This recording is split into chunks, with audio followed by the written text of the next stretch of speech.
I had been waiting at the city clerk's office for 3 hours. My pathetic fiancé had stood me up for the third time. I was devastated and about to leave when the clerk made a joke. "That handsome young man over there has been waiting half the day too. You two would make a lovely couple." We looked at each other for 10 seconds. Then, in unison, we said, "Yes." 10 minutes later, I had a husband. But on my wedding night, I was in shock at my own audacity. The rain began to fall heavily, drumming rhythmically on the metal roof of the parking garage, creating a gloomy and eerie sound, as if trying to drown out my already depressed mood. I sat motionless on a cold, blue plastic chair in the waiting area, my empty gaze fixed on the black screen of my phone, which had long since been turned off. It was the third time. Yes, exactly the third time Dante had left me stranded on the most important day of a woman's life. I had been sitting there for 3 hours, from the moment the afternoon sun was still warm until the sky turned into the leaden gray of a thunderstorm, only to receive a text message that was as brief as it was cruel. "Something came up. Important client meeting. Baby, you're always so understanding. Next time, okay?" The sentence, "Baby, you're always so understanding," felt like a knife to my pride. I laughed bitterly as tears welled up in my eyes. I looked down at the elegant white dress I had spent a week choosing, and then touched the 6-week ultrasound report resting in my purse. I had planned to give him a huge surprise, to tell him that we weren't just signing our marriage license, but also welcoming a new life. But in response to my careful preparation, I received only his habitual absence, an empty apology, and the absolute priority he always gave to his work and social connections. Miss Higgins, the clerk, glanced at the wall clock. The ticking of the second hand echoed clearly in the silence. She sighed, closed a file on her desk, and looked at me with pity. "Honey, office hours are over. I doubt he's coming. Why don't you go home and come back another day?" I was just about to stand up, to scrape together the little dignity I had left and leave this place, when my gaze fell on a reflection in the glass partition separating the different areas. On the other side, in the waiting area for couples filing for divorce or singles affidavits, sat a man in a black shirt. He had just hung up his phone, wearing an expression of helplessness mixed with extreme exhaustion. With his long, slender hand, he massaged his temple, as if trying to suppress a severe headache. As if sensing my gaze, he looked up, and in that moment, I saw in his eyes the empathy of someone who shared my misfortune. Ms. Higgins looked at both of us. Perhaps the heavy atmosphere of disappointment was suffocating her, so she made a joke to break the silence. "What a coincidence. That handsome young man over there has been waiting half the day, too. I heard he got stood up for the third time as well. Today you are both standing there empty-handed. Why don't you two team up so such a beautiful day isn't wasted?" That innocent joke seemed to freeze time. That stranger and I stared at each other for 10 seconds. In his eyes, I saw no mockery, but only deep despair, indignation, and a hint of that recklessness found in people who have been pushed to their limits. Suddenly, he stood up and walked quickly toward me, bringing with him the cold air of the rain outside and a faint scent of tobacco. He looked me straight in the eyes. His voice was deep and raspy, but every word was clear. "My name is Malik. I'm 30 years old. I have my own company, no bad habits, and no debts. My parents are still alive, and I have a younger sister. If you are serious and need a marriage right now, let's get married." I was stunned. My heart hammered in my chest, as if it wanted to jump out, not from emotion, but because of the insanity of this proposal. But then, the image of Dante partying, his empty promises, and the fetus growing inside me every day awakened a rebellious demon within me. Why should I wait for someone who didn't value me? Why should I leave humiliated and under the pitying gazes of others? I gripped the handle of my purse, raised my head, looked at Malik, and nodded in a fit of madness. "Agreed. My name is Keisha. I'm 29. I have all the papers right here." Ms. Higgins's jaw dropped, her eyes wide behind her thick glasses. She didn't know how to react to such an unusual situation, but since the affidavits and files for both of us were already complete and in order, the process went incredibly fast. Only 15 minutes later, with the firm sound of the stamp on the paper, Malik and I officially became husband and wife. I held the marriage certificate, which still smelled of fresh ink, and looked at the man who had just become my husband. A feeling of strangeness and unreality washed over me. Malik tucked the document into the inner pocket of his jacket and turned to me. His eyes lacked any warmth. They reflected only cold, hard reality. "Let's go. It's too late to regret it now." I huddled on the gray sofa in Malik's apartment, feeling a chill that penetrated to my bones. Although the rain had stopped long ago outside, his apartment on the 12th floor of a mid-range condo building was so clean it felt impersonal, more like a real estate agent's model unit than a home. There were no family photos, no decorations, just cool black and white tones and a silence that enveloped everything. That was my wedding night. No candles, no flowers, no promises of eternal love. Just the hum of the ventilation and the discomfort of two strangers connected by a fragile piece of paper. Malik placed a glass of lukewarm water on the table in front of me. Steam rose in a fine mist. He sat on the chair opposite, keeping a safe, polite distance. He looked at me, his deep eyes seeming to assess me. Then he broke the oppressive silence. "I think we need to speak plainly. The master bedroom has fresh linens. You can use it. I'll sleep on the couch in the living room." His respect, though distant, relieved me and simultaneously made me a little sad. I took a sip of water to calm myself. Malik sighed and leaned back in his chair. His voice grew deeper, laden with a fatigue he couldn't hide. "My mother has terminal lung cancer. The doctors say she doesn't have much time left, maybe just a few months." I froze. The hand holding the glass trembled slightly. I looked up at him and waited for him to continue. Malik smiled bitterly, a crooked smile full of pain. "Her only wish is to see me settled down before she closes her eyes for good. My ex-girlfriend left me for her boss right when she found out about my mother's illness. She didn't want to be burdened with a family dealing with cancer." Every word was like a heavy stone thrown into a calm lake, churning up my spirit. It turned out that behind his cool facade and his rushed decision to marry lay a family tragedy and a heartbreaking love for his mother. I looked at the stranger before me and felt a mixture of pity and fear, realizing I had just walked into another mess. A marriage without love, with the burden of a sick in-law family. And what was worse, I was deceiving him. My boldness at the clerk's office that afternoon now revealed itself as a real burden, a weight on my shoulders that made it hard to breathe. I couldn't continue to deceive a decent man who was in such an extreme situation. My conscience wouldn't allow it. I took a deep breath, gathered all my courage, placed a hand on my stomach, and said with a shaky but firm voice, "Malik, I have to tell you something. I'm pregnant. It's my ex-boyfriend's." The silence became absolute.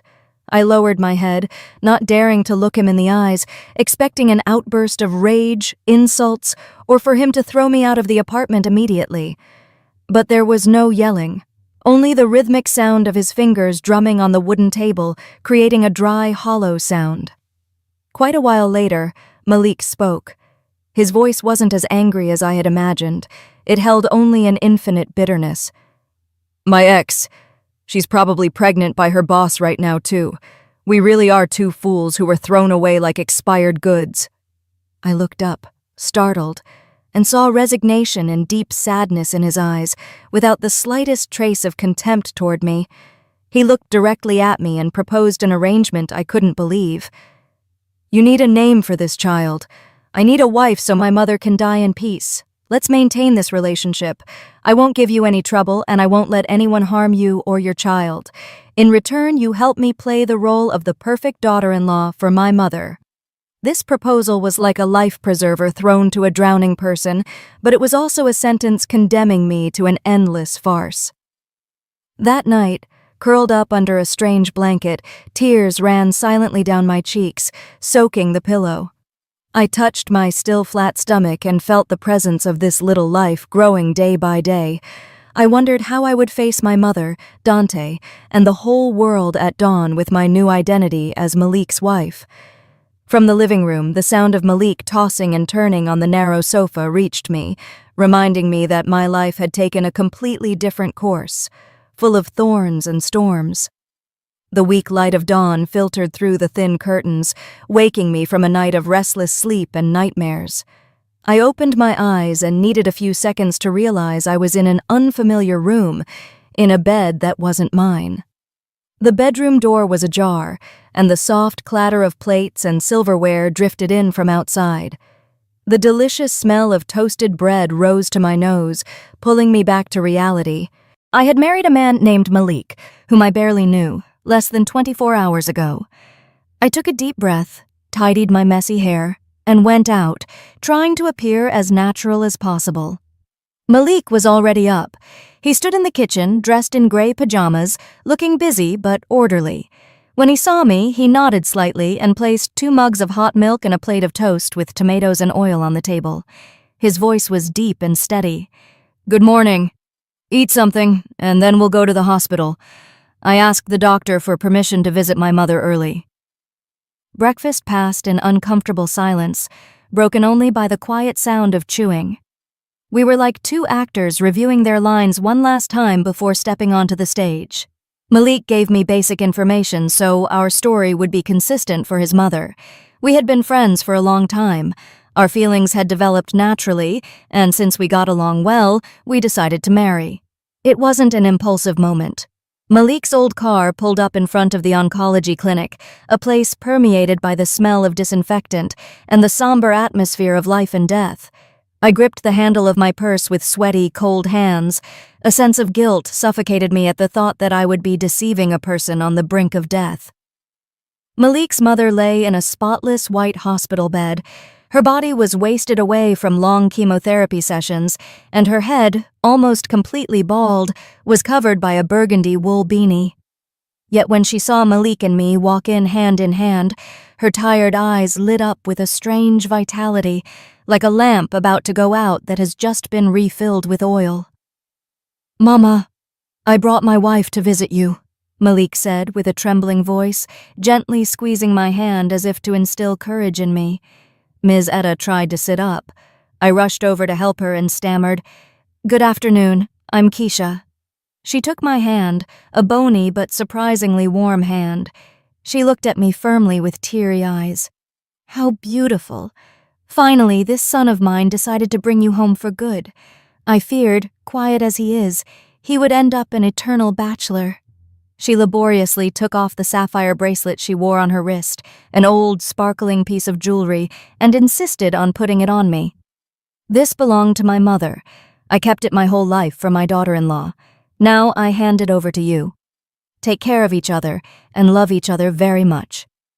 As I held the heavy bracelet and saw her satisfied smile, tears burst uncontrollably from me. I cried not only from emotion, but also from shame at the sincerity of this mother. When we left the hospital, my spirits were at rock bottom. The persistent ringing of my phone in my pocket interrupted my thoughts. It was Dante. His name on the display made my heart cramp with pain and anger. I looked at Malik, and he nodded at me to answer. I took a deep breath and took the call. "Where are you? I'll pick you up and take you to dinner to make it up to you. I was so drunk yesterday I fell asleep." Dante's voice was still mocking and carefree, as if standing up his fiancé at the clerk's office was something as trivial as forgetting to buy a loaf of bread. The accumulated rage erupted. I answered coldly, "That's not necessary. I'm busy. I'm enjoying my honeymoon." There was a second of silence on the other end, then laughter. "Baby, are you mad again? What honeymoon? Don't joke around." I said nothing more. I took a photo of the marriage certificate and texted it to him. Then I hung up. Less than a minute later, my phone vibrated with a message full of resentment. "You dare cheat on me? You're pregnant with my child. You think you can get away? Meet me right now. If not, I'm coming to your company and making a scene." Malik glanced at the display. He didn't ask much, he just started the car. His voice was cold but imposing. "Get in. I'll drive you to the meeting. You are legally my wife now, and I won't let anyone intimidate you, not even the father of your child." The coffee shop was in a discreet corner below my office building. At this time, it was almost empty. Dante was already waiting. His appearance was quite pathetic. Wrinkled shirt, bloodshot eyes. When he saw Malik and me walk in together, his gaze flashed with surprise but quickly shifted to contempt. He leaned back in his chair with a superior air. "Sit down," he said, without deigning to look at Malik. "Is this the fake husband you picked up off the street? He doesn't look bad, but I bet his pockets are empty." Malik wasn't phased. He pulled out a chair for me and sat calmly beside me, ordering a glass of water.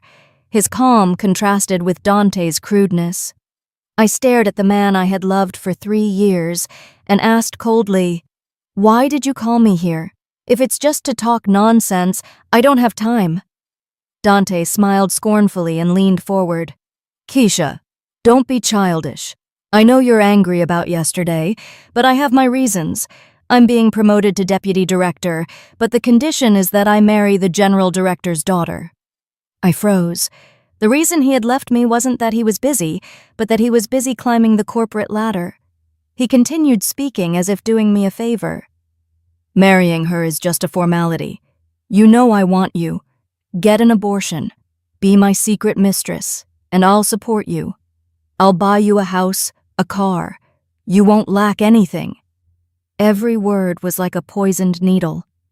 Be his mistress. Abort my child. Who did he think I was? What was my child's life worth? Rage made me tremble. I couldn't control myself anymore. I took the glass of water in front of me and threw it in his face. "You miserable wretch! Shut your mouth!" I screamed, not caring about the curious stares. Dante jumped up, furious. He raised his hand to hit me. "You crazy Baki! How dare you!" But before his hand reached me, another hand, strong as steel, caught it in the air. Malik had stood up without violence, squeezing Dante's wrist and pushing him back into the chair. His voice was quiet but threatening. "This is America. Putting your hands on a woman is a crime. Hitting my wife is even worse." Dante rubbed his painful wrist and glared at Malik. "Who are you? Do you know who I am? With a snap of my fingers, you'll disappear from this city." Malik straightened his shirt collar and looked at Dante with the pity one offers a moral failure. "I don't need to know who you are, but I know you're harassing my wife. The cameras in this place are recording, and I just recorded your entire interesting conversation about your wedding plans with your boss's daughter. Would you like me to send the file to your general director so he can listen to it?" Dante's face went from red to corpse pale. He stammered, not knowing what to say. His arrogance had vanished, replaced by the fear of exposure. "Let's go," Malik said gently, turning to me. He took my trembling hand and led me out of the cafe, leaving Dante alone, exposed to everyone's stares. When we stepped into the fresh air, I felt alive again. I looked at Malik's strong back. For the first time after so many storms, I felt protected, not by empty promises, but by the actions of a real man. After the stormy meeting with Dante, I tried to compose myself to return to the office. The collaboration project with the Solaris Group was the fruit of 3 months of my work, and also my chance to prove my worth and be promoted to creative director. When I entered the office, I noticed a strange mood. The murmuring stopped as I passed. My colleagues' glances were no longer admiring, but full of mistrust, suspicion, and a little hidden schadenfreude. Tasha, my direct competitor for the position, came to my desk with her usual sugary smile. "Keisha, I heard you got married in a rush. You must be exhausted. Drink this to get your strength back. The meeting this afternoon is important. Don't let your personal matters affect you." I thanked her and pushed the carton of milk aside. A vague feeling of unease crept over me. Tasha was never friendly without a reason. Her smile always hid sharp knives. The meeting began at 2:00 p.m. in the presence of the general director and representatives from the Solaris Group. I stepped confidently onto the podium and opened the presentation I had prepared. But as soon as the first slide appeared, a murmur went through the room. The general director frowned and slammed his hand on the table. "Ms. Vance, how do you explain this?" He threw another dossier onto the table. It was the proposal from the advertising agency Creative Star, our biggest competitor. And the scariest part was that its content was identical to mine, from the basic concept and slogan down to the final market analysis. How is this possible?" I stammered, while cold sweat ran down my back. I looked around seeking help, but met only cold stares. Then Tasha took the floor with a fake tone of regret. "Director, I heard Keisha is in financial trouble and got married in a hurry. Well, I don't dare speculate, but Creative Star announced this idea this morning." The accusation of selling out the company hung over my head like a death sentence for my career. The IT department was called immediately. The result left me speechless. My computer history showed that at noon, exactly when I was at lunch, an email with the data had been sent from my device to the creative director of Creative Star. "I didn't do that at that time! I wasn't here!" I shouted desperately. But the evidence on the screen made any defense useless. The general director looked at me with disappointment and decided coldly, "While the matter is being investigated, Ms. Vance is suspended from duty. Hand the project over to Ms. Tasha and prepare to testify before the disciplinary committee." I was petrified. I felt the world collapsing at my feet. I packed my things into a box. Tasha walked past me and whispered triumphantly in my ear, "To compete with me, you still lack a lot, honey. Go home and take care of your fake husband." I left the building with the box in my arms. The evening sun was setting, and people hurried indifferently past a failure who had just been thrown out of the game. I didn't cry. It seemed my tears had dried up. I understood it wasn't a coincidence, but a perfect trap to sink me. I arrived home as the city lights were turning on. Malik was sitting at his desk. The light of the monitor illuminated his serious face. When he saw me with the box, he didn't seem surprised. He stood up silently and took the heavy box from my hands. I collapsed onto the sofa, exhausted, ready for his questions and accusations. "Did they fire you?" he asked with strange calmness. I nodded and told him everything that had happened. When I finished, I lowered my head, awaiting his judgment. Malik was silent for a moment, then went to the kitchen and brought me a glass of lukewarm water. He sat opposite me, looked me in the eyes, and asked only a single question. "Did you do it?" I raised my gaze and shook my head firmly. "No, I swear to you I didn't do it. I may be broke, but I would never sell my professional ethics." Malik nodded, his face relaxing to show absolute trust. "That's enough. I believe you." Just those 3 words, but they were more powerful than 1,000 empty consolations. I felt a lump in my throat, and the tears I had held back all afternoon finally burst forth. For the first time, someone believed me unconditionally. "Give me your laptop, and if you can, try to remember if you logged into your work account on any other device." Malik's voice became professional and sharp. I remembered he was an IT specialist and had his own software company. I quickly gave him my laptop. His fingers flew over the keyboard as lines of code scrolled across the screen. "Your company's security is pretty laughable," he commented. "They installed a keylogger on your computer, probably via a USB drive or a link you accidentally clicked. This software records everything you type, including passwords." He typed a bit more and then pointed to an IP address on the screen. "Here is the trace of the unauthorized access. The email wasn't sent from your office computer, but remotely via a proxy server to mask the true IP. But whoever did this was an amateur. They forgot to delete the system logs on your laptop when the data synced." Malik followed the trail. About 30 minutes later, he sighed with relief and turned the screen toward me. "I found the original IP address. It comes from a cafe with Wi-Fi right across from your office at lunchtime. And most importantly, I recovered a fragment of a chat the spyware accidentally captured." On the screen was a blurry but readable screenshot of a chat. The sender was Tasha MKT and the recipient Dante DJ. Dante Hooks. The message was short but incriminating. I already sent the material to Creative Star. Remember to transfer the rest to me. That little brat Keisha is finished. I stared at the screen in horror. It turned out that not only Tasha but also Dante was behind this conspiracy. He didn't just want me to lose my child. He wanted to drag me through the mud and take my career and my honor. Malik took my ice-cold hand. We have the evidence. Tomorrow I'm going to the company with you. The warmth of his hand comforted me. I looked at him and felt infinite gratitude. In the middle of the storm of my life, I had found a safe harbor. Even if it was an unexpected marriage, it was strangely sincere. After I had the evidence Malik had collected, I didn't send it to management immediately. I sat in silence, staring at the printed messages with mixed feelings.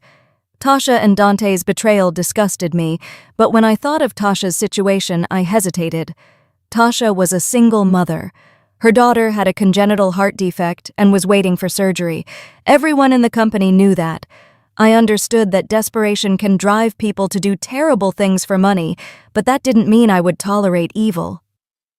The next morning, I met Tasha in a quiet tea room. When she saw me, she flinched but tried to remain calm.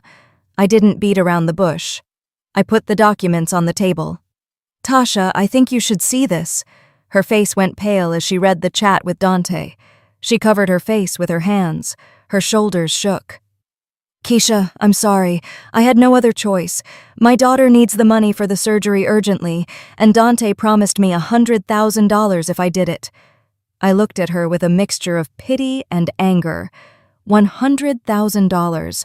That was the price for a person's conscience and career. I took a deep breath.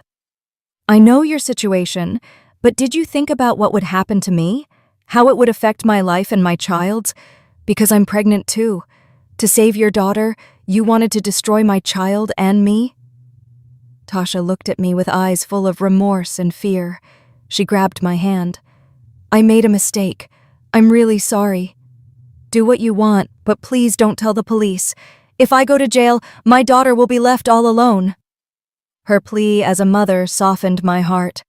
I'll give you two options. First, I send all this to management and the police. Second, you go in yourself. You confess everything and testify to clear my name. If you choose the second, I will ask for mitigating circumstances to be considered so you aren't criminally prosecuted. Tasha looked at me in astonishment.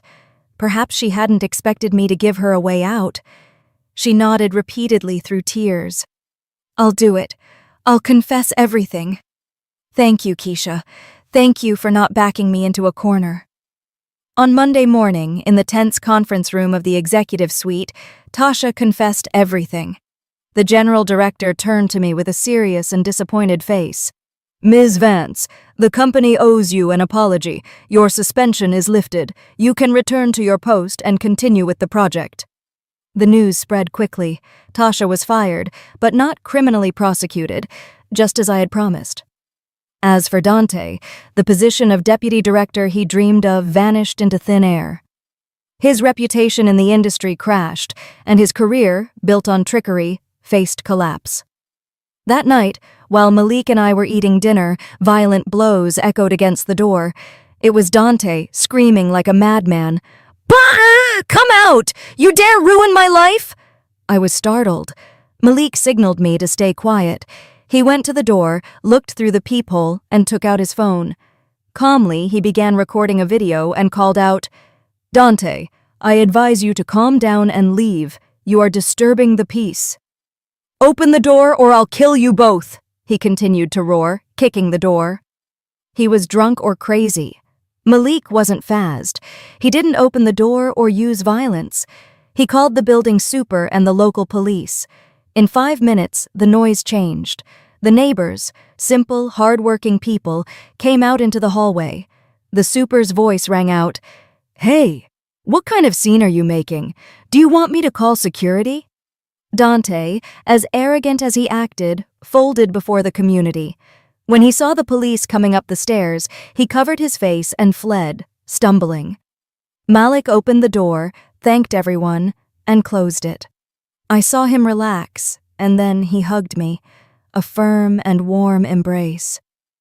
"It's over. I'm here. No one will hurt you," he whispered. I leaned my head against his chest and felt completely safe. Dante had shown his true face as a coward, and Malik, my husband on paper, was the fortress protecting me from the storm. The days of peace passed fleetingly.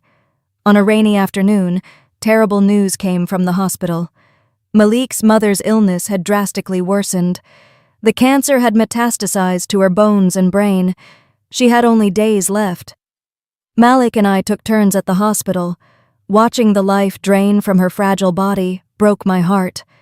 In a rare moment of clarity, Ms. Etta called me to her. She pulled an old savings book from under her pillow and pressed it into my hand with trembling fingers. "Keisha, this is the little I saved in my whole life selling vegetables. It's not much, but take it to provide for my grandbaby." Her voice was a choppy whisper. I took the book, tears rising in my eyes, and shook my head. "Mama, I can't accept this. Keep it for your treatment." She smiled, a weak smile, but full of understanding. "Silly girl, I know exactly how things stand with me. I know you two married in a rush to make me happy." I froze and looked at Malik. He also lowered his head, his shoulders shaking. It turned out this mother knew everything. She knew we weren't a couple in love. She had noticed our formality, the clumsiness of our gestures, but she never betrayed us. She tolerated our lie because she trusted her mother's instinct. "But I see that you are a good girl." She squeezed my hand, her gaze piercing my soul. "Malik is a bit rough, but he has a big heart. Fate brings people together, but happiness depends on oneself. Please, take care of him for me." Her last words were like a sacred mandate binding my life to that of the man kneeling beside the bed. She looked at us one last time with eyes full of love and then slowly closed them. Her hand in mine relaxed, and the heart monitor emitted a long, shrill beep, announcing the end of a life. His mother's funeral took place on a day of pouring rain. Dressed in mourning, I stood beside Malik. I accepted the condolences of those present.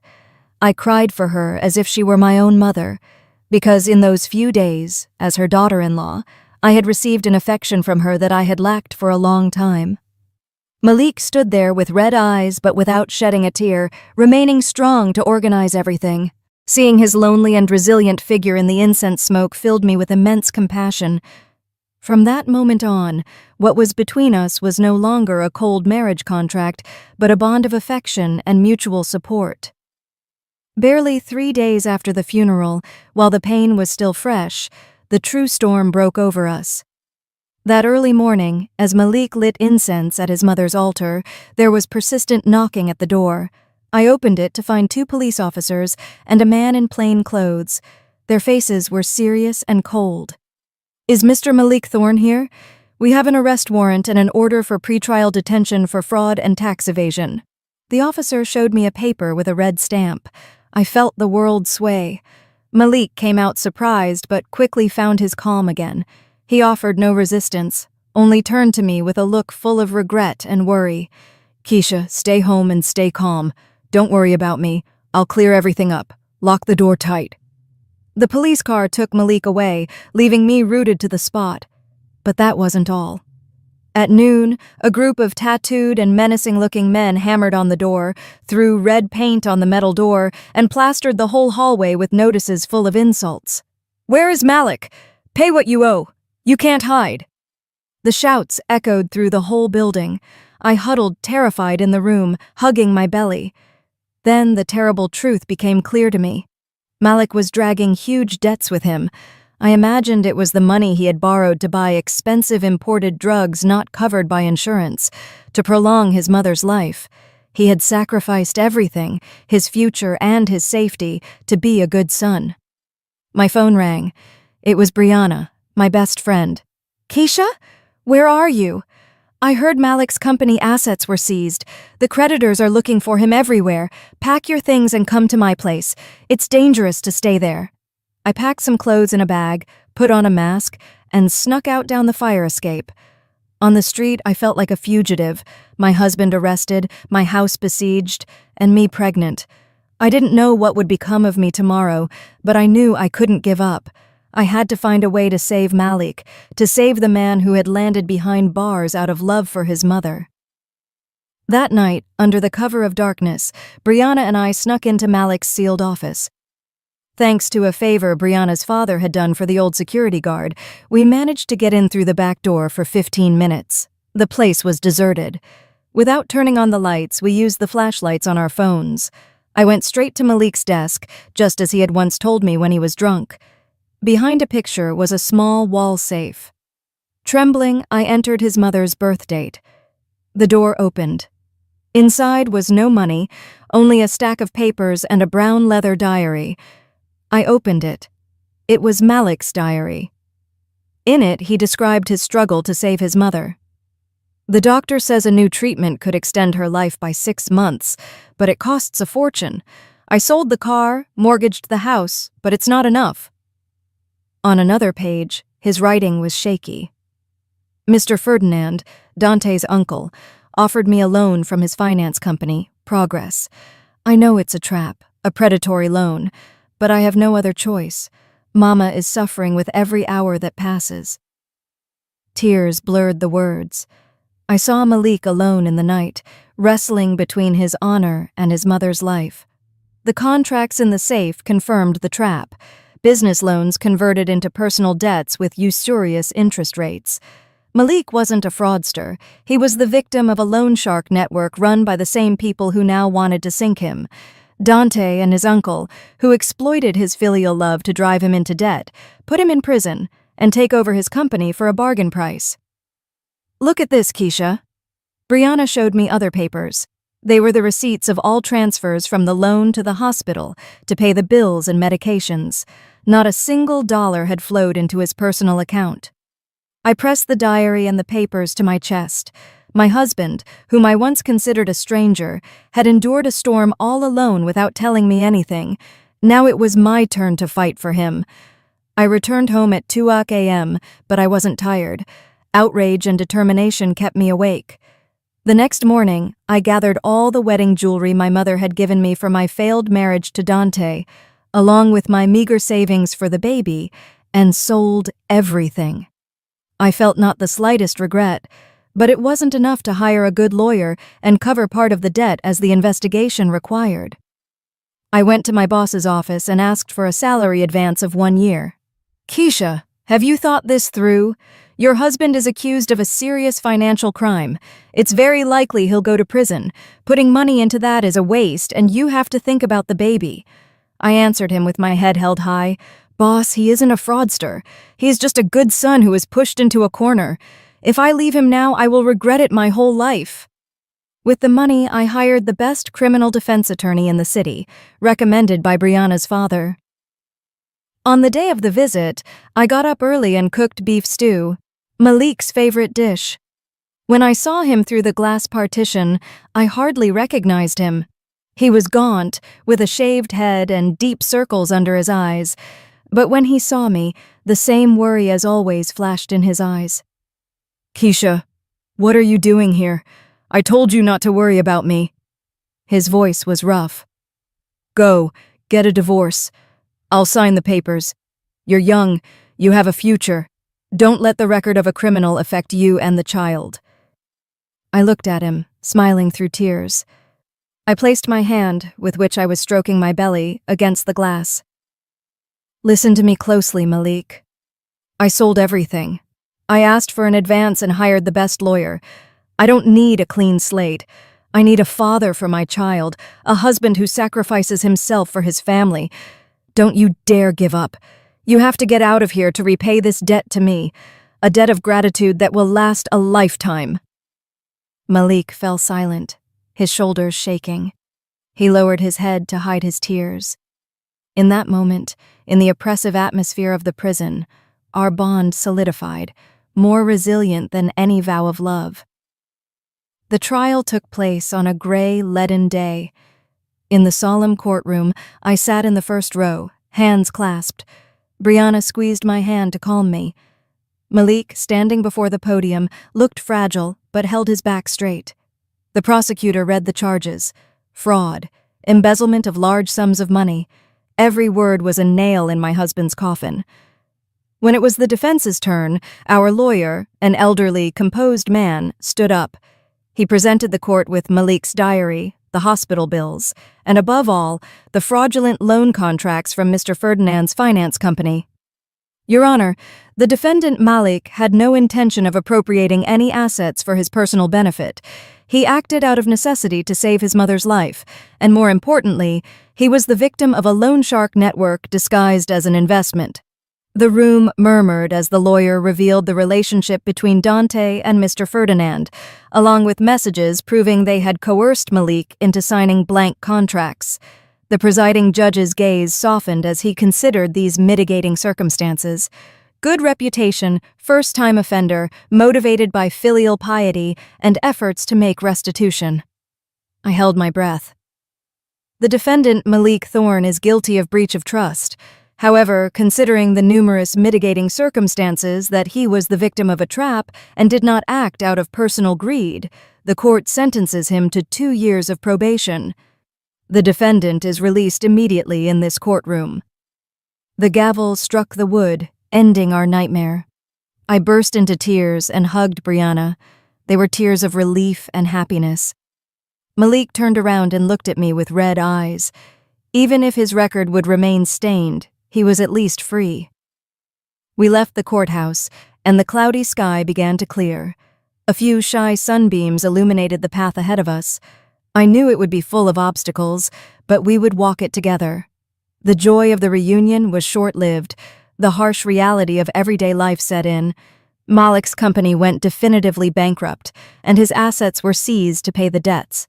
His reputation as a successful young director was replaced by the label ex-convict. He looked for work everywhere, but when they saw his criminal record, everyone closed their doors to him. I continued working, with my 6-month pregnancy becoming increasingly obvious, and became the sole breadwinner of the family. Seeing Malik more depressed every day, smoking incessantly by the window, broke my heart. One evening, when I came home late from work, I found him with his head buried on the table, dinner cold. I hugged him gently. Honey, don't get discouraged. If no one hires you, we'll do something else. As long as it's honest work, there's nothing to be ashamed of. Malik raised his gaze. His eyes shone with determination. You're right. I can't let my wife and child suffer anymore. I'm a man. I have to support this family. The next morning, he hung his suits in the closet and put on the orange uniform of a delivery service. The director, who only knew keyboards, now faced the burning summer sun, delivering packages all over the city. Once, I saw him by chance delivering an order to a luxurious office building, sweating and with dusty clothes. Ironically, the recipient was a former employee of his. The young man was petrified when he saw his former boss as a delivery guy. Malik, after a moment of shame, raised his head and smiled kindly. Here is your package. Don't forget to give me 5 stars. The employee took it, moved, and with respect. Malik left. His figure disappeared into the crowd, small but strong. That evening, he gave me the money he had earned, a handful of crumpled bills. His hands were starting to get calluses. I took this hard-earned money and felt it was more valuable than any fortune. We started over, from the ashes, without fame or luxury, but full of the love and support of 2 people who had learned to trust each other. Those quiet days were like the calm before the storm. I continued working without a break, trying to finish a big project before my maternity leave, ignoring the back pain and fatigue. I told myself I just had to hold on a little longer, save a little more so Malik wouldn't have to strain himself so much, and so our son would be born without want. But I had forgotten that human resilience has a limit. That afternoon in the office, as I stretched for some documents on a high shelf, a sharp, tearing pain shot through my abdomen. I dropped the papers and doubled over in pain. This was no normal pain. My hands sweated, my vision blurred. Keisha, are you okay? Blood. My God, she's bleeding. The scream of an intern alarmed the whole office. I looked down and saw a red pool spreading on the white floor. I began to lose consciousness, but my maternal instinct made me panic. I stammered, Save my child, call my husband. My colleagues called an ambulance. The siren tore through the afternoon. They brought me into the ER half-conscious. I heard the doctors talking about placental abruption, massive hemorrhaging, fetal distress, and an emergency C-section to save the mother. The door to the ER opened, and for a moment I saw Malik running toward me. He was wearing his delivery uniform. His sun-tanned face was pale as wax. He shoved a security guard aside to get to my gurney, eyes red and full of tears.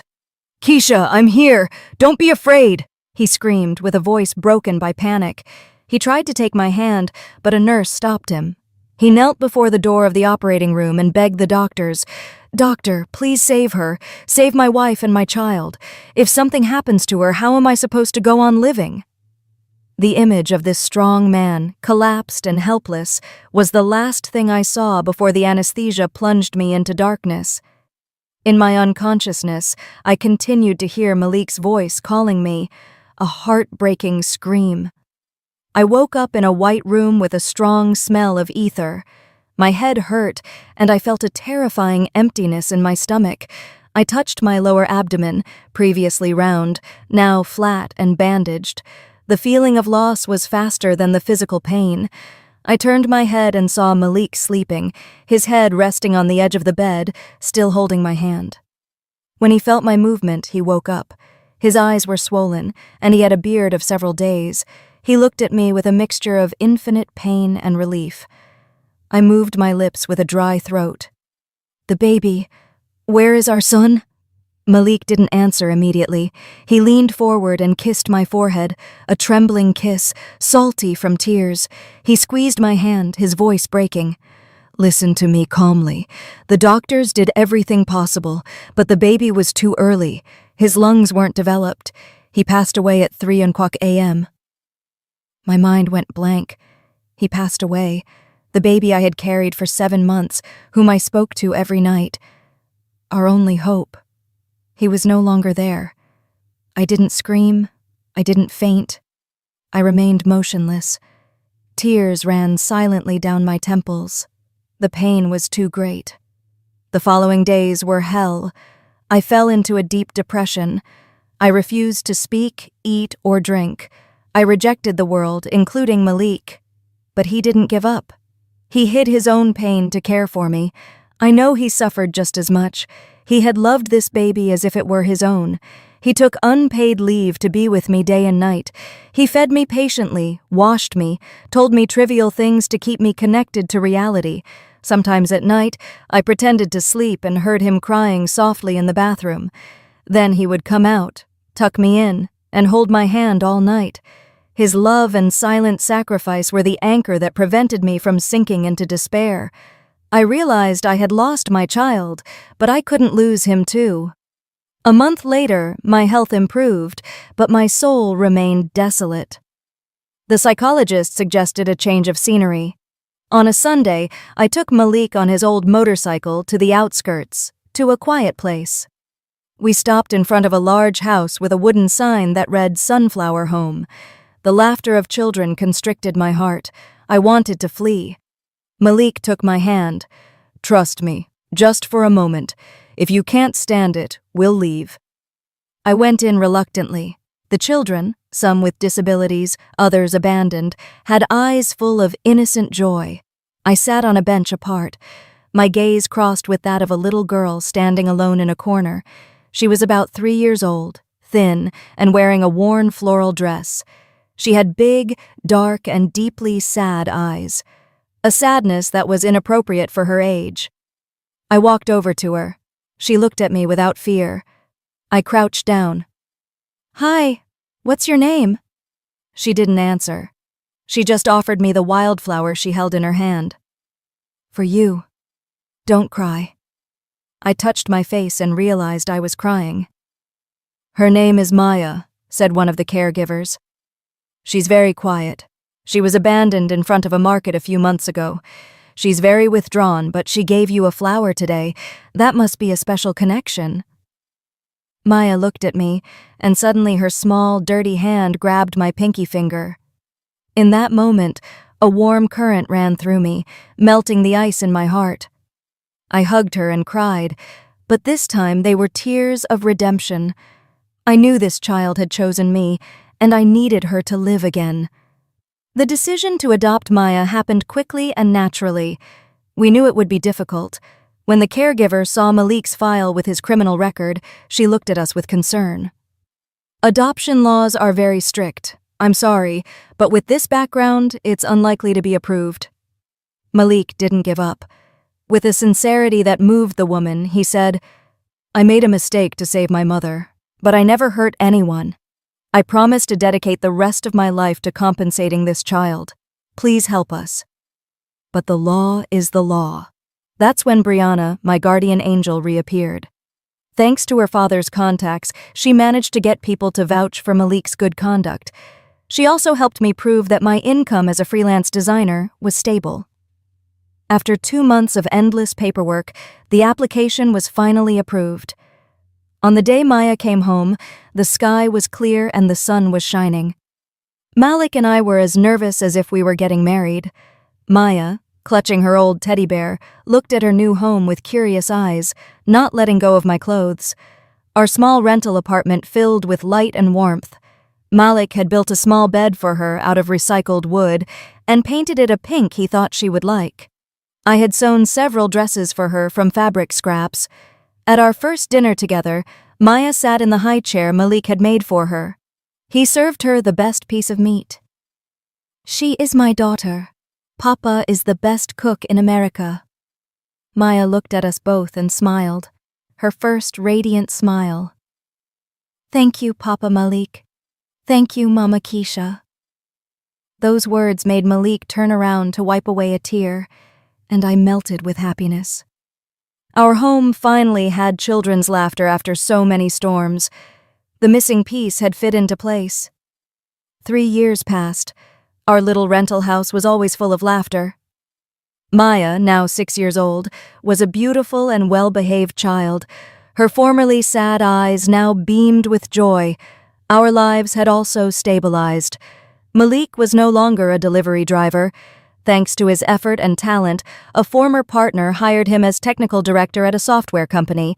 His salary, even if not like before, allowed us to live comfortably, pay off debts, and save a little.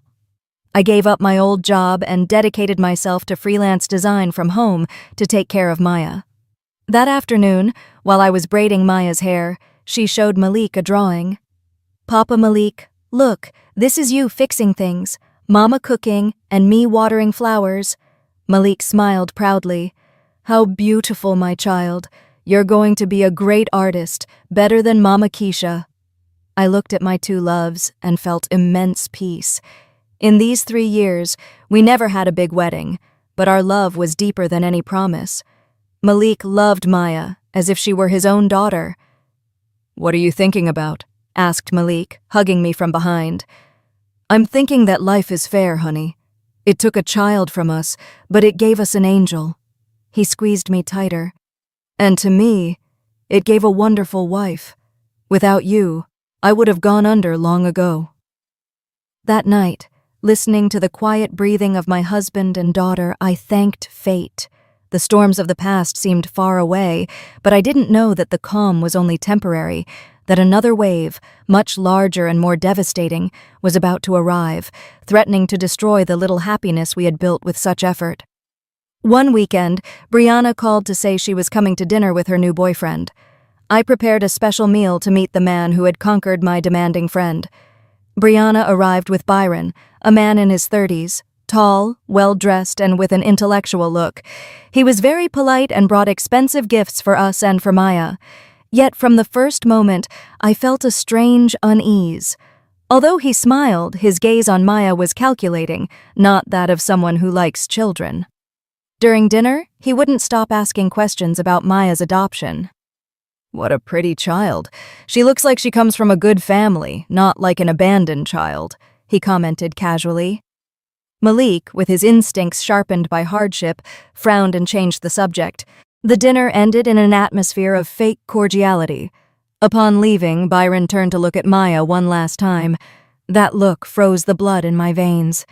3 days later, Brianna called me in the middle of the night, crying, "Keisha, he cheated on me. Byron stole all my savings and disappeared." I was in shock.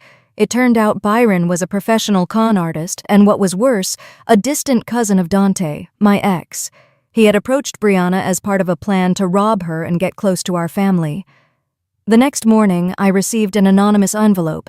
Inside were photos of Maya in the park, at school, and a copy of her original birth certificate with the name of her biological mother, a document I had never seen.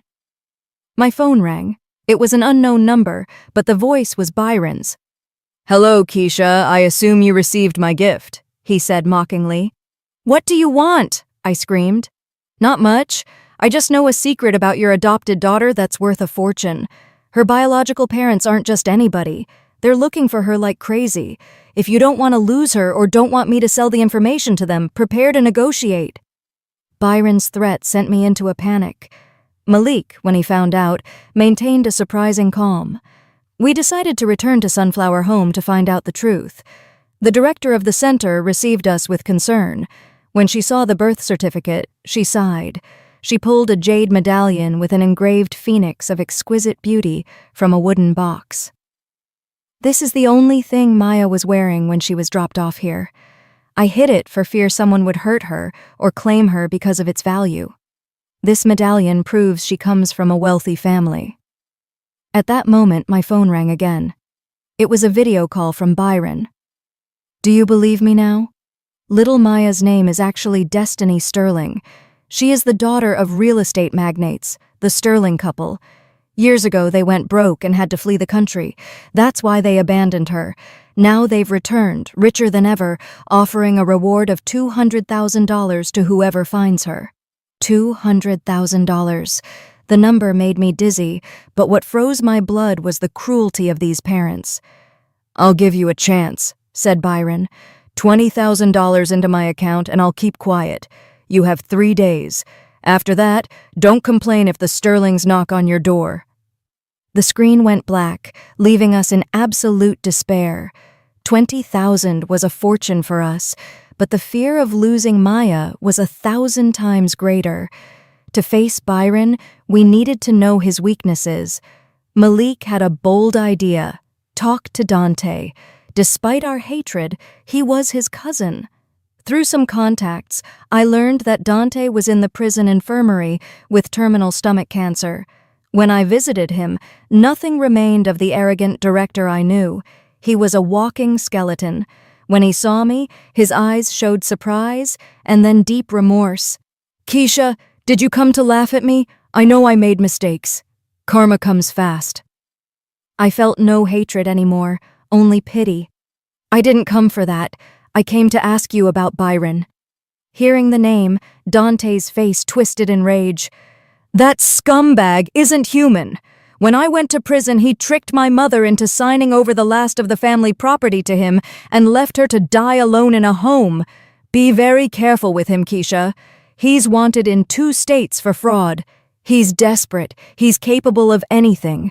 Once he bragged about having information on a rich family, probably your daughter's." Dante's information was gold. Byron wasn't invincible.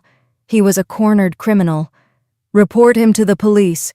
That will be the only good thing I do in my life, to atone a little for the child we lost," he said, weeping. The mention of our lost child hurt, but I decided to let it go. "Rest. I'll do what you say. The past is the past." I left the prison as it started to rain. Dante was paying for his ambition. We still had a chance to fight for our happiness. 2 days before Byron's ultimatum expired, a luxurious black limousine pulled up in front of our modest house. Out stepped the Sterlings, Maya's biological parents. They entered without taking off their shoes, looking at our humble home with disdain. "We are the Sterlings," said the woman. "We came to take our daughter Destiny. This place is a pigsty." "There is no destiny here," I answered calmly.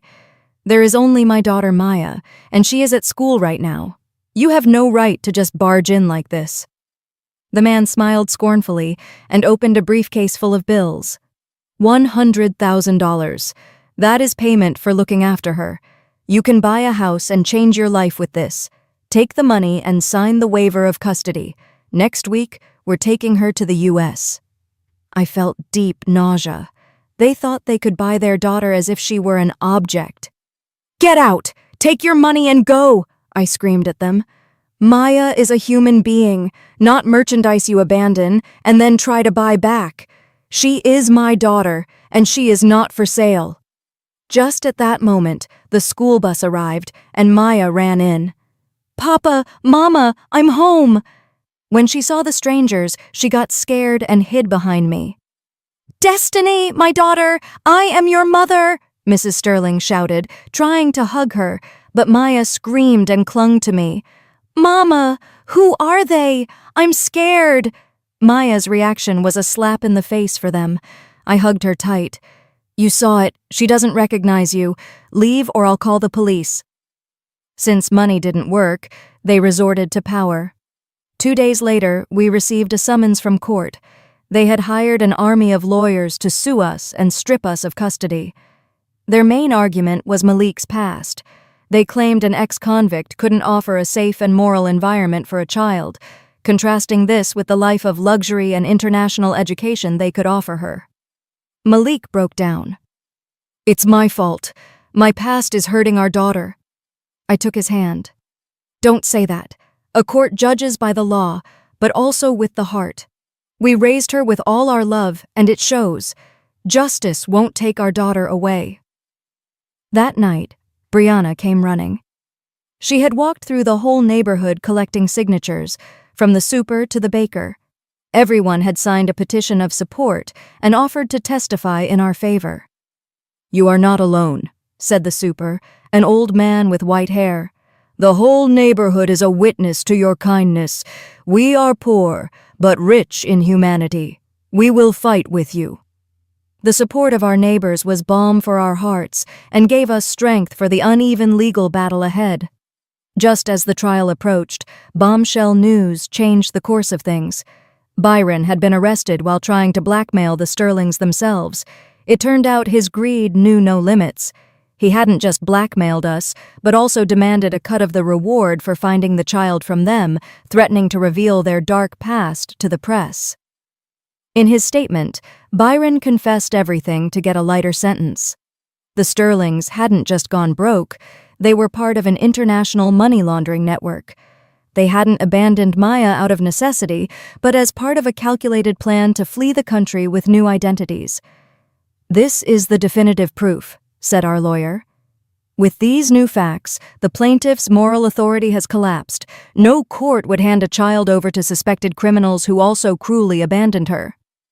In Byron's statement, another detail was revealed.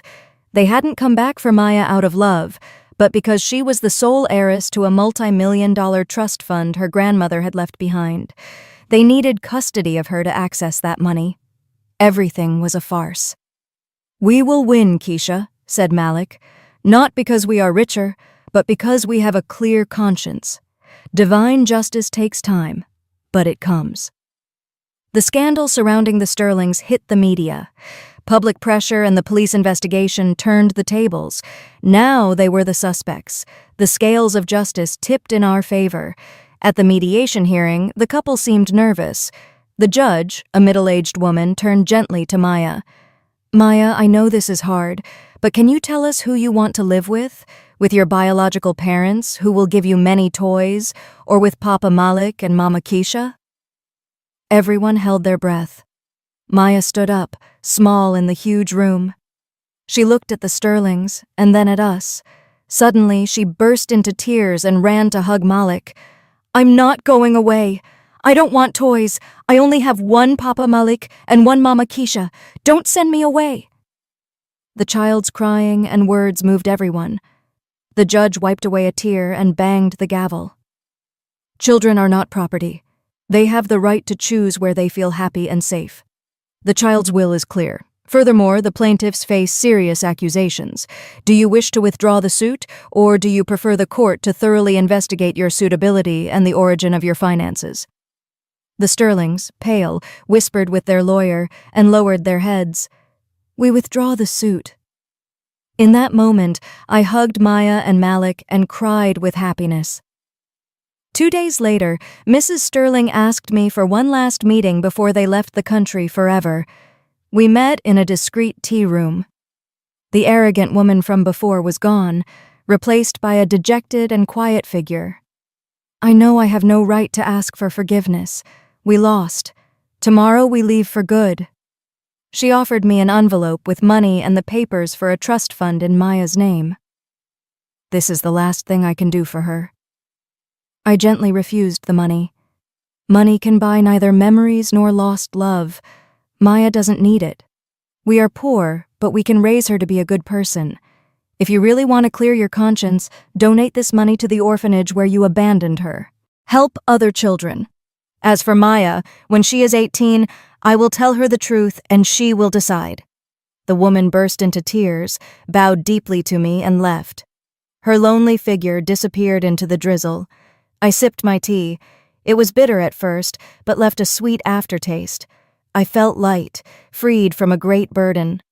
The storms were over, and peace returned to our small family. One afternoon, Malik knelt before me in our small living room. He didn't have a bouquet of roses, but wildflowers and a small velvet box. Keisha, 3 years ago we got together out of desperation. I owe you a marriage proposal and a real wedding. Thank you for not letting go of my hand in the worst moments. Thank you for loving Maya as if she were your own. Will you be my wife? For real this time?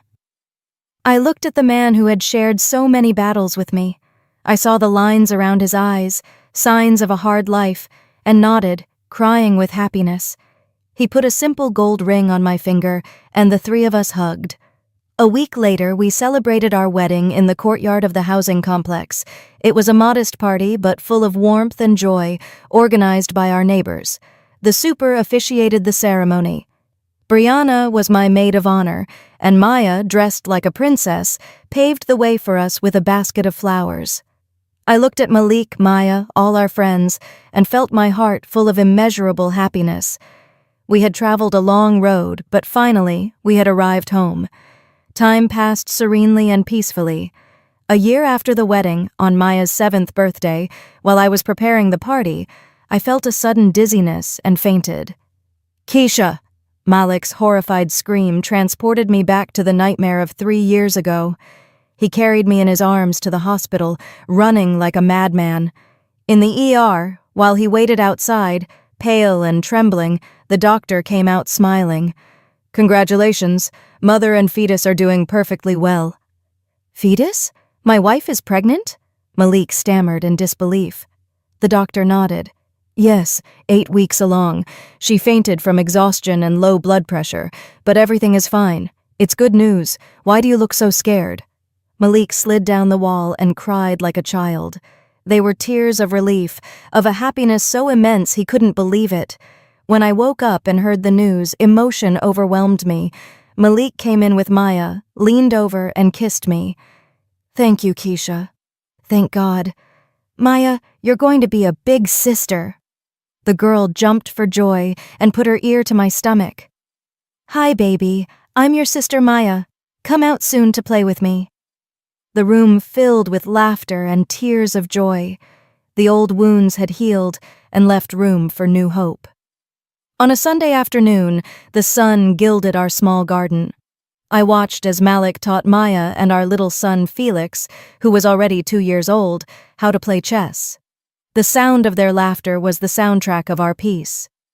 I received a message from Brianna.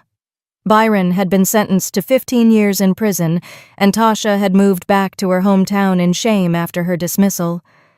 I read the message and smiled. The past didn't touch me anymore. The law of karma always fulfills itself. I looked up at the sky and remembered that rainy afternoon at the clerk's office. That day, I had desperately bet my life on a marriage to a stranger. Who would have thought that this bet would bring me a family, a wonderful husband, and beautiful children? Happiness is sometimes found in brave decisions and in the love built every day. "Mama, come look! Papa lost at chess!" Maya's voice tore me from my thoughts. I stood up and walked over to them. Malik looked at me full of love and pulled me into his arms. I took his hand, the same rough but warm hand that had led me through so many storms. The past was closed. Tomorrow the sun would rise again, and we would continue to live, love, and cherish every precious moment of this simple and wonderful life. If you liked my story and want to hear more, go ahead and subscribe to my channel. If you'd like to support me, you can do it through Super Thanks. It would mean a lot. In the comments, tell me which city you're watching from and what time it is, so I can see how far my story reaches. I've added 2 more life stories on the screen just for you. Click one now and let's keep spending time together. Much love. See you soon.